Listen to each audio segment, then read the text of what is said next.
times, but he hadn't seemed to have noticed the time and ushered her into his office to play her the recording of the call. "So what's the story, boss? Is this to do with the Bradley case?" she asked, pointing at the MP3 file in the folder on the screen. "I'll tell you in the car. This coming in has reminded the DCI that it's been a while since we updated the family, and you and I have drawn the short straw," he said, standing up. Alison's heart sank. If this wasn't the worst part of the job, she didn't ever want to see what beat it. She followed Duncan through the enormous room on the third floor of McNair Police Station, which was empty but for a few lone DCs typing away at terminals. Outside, she dropped herself into the passenger seat of the unmarked Ford, clutching her coffee to her like a safety blanket close. She prayed he'd be doing the talking this time. During the last visit, he'd left it to her, and she'd stumbled over her words and tortured herself by playing a constant loop of it in her mind for days afterwards. "So, this recording?" she prompted him, once they joined the traffic. "Right, well, this guy, he's a frequent crank caller, or maybe not a crank, more confused. Mr. Beeswax, as they called him, phones in maybe once every other month. They traced it to a care home out in Edinburgh. He calls in at crazy hours of the night, reporting outlandish things. He's clearly senile. The call handlers are bored to tears at that hour, and I suppose that they were just having a bit of fun with him. Professional, but harmless, really. Until now. It's the eyes thing, I suppose." "That's right." "And the DCI wants me to look into it." A jolt of euphoria surged through her, displacing the dread of updating the family and making her feel a little lightheaded.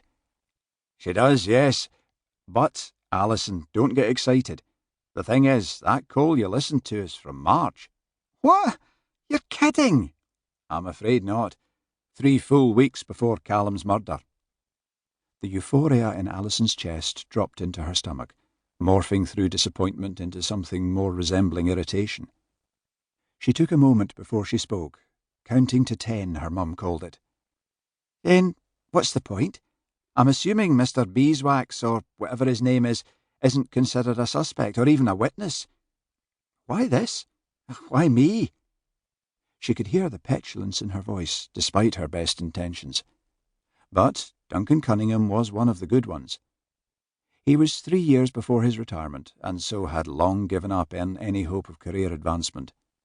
In Alison's experience, you remove ambition from a gaffer, and you end up with a level-headed one. They're the ones you can rely on to help you with your career. There's no competition, no games. Along with the ladder climbing, he'd also given up on his appearance a bit.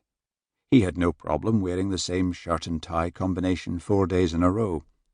He was bald across the majority of his head, with a Caesar's laurel of hair remaining, which he allowed to grow, bucking the middle-aged, shave-it-all trend, and so making him look older than his 58 years. He was silent as he negotiated a roundabout, then took the exit for Rickerburn, before addressing her again. "It's desperation, that's what it is. The DCI's feeling the pressure, and you know as well as I do that shit rolls downhill. 12 weeks with no tangible leads, suspects or witnesses, and she's getting creative in the face of some tricky questions from above. That's what I think. But this could be looked into by anyone. It'll take all of an afternoon. Why not get uniform on it?" Alison unfolded her arms, conscious of how much like a sulking teenager she must look. Duncan turned to her, exhaling. "You want some advice?" "That's rhetorical, right?" "Of course it is. Look, just go with it and do it with a grateful smile on your face. You remember what the incident room looked like last month? It was going like a fair. Every spare detective, proactive team member, and a small army of uniform all queuing to get 5 minutes on a computer terminal. Now you have your pick from dozens. They're scaling this back big time, but for the moment, you're still involved. Don't give them an excuse to send you back to interviewing plebs for housebreakings. Go do this, and don't rush back. Get some local help and stay involved." He had a point, a good one.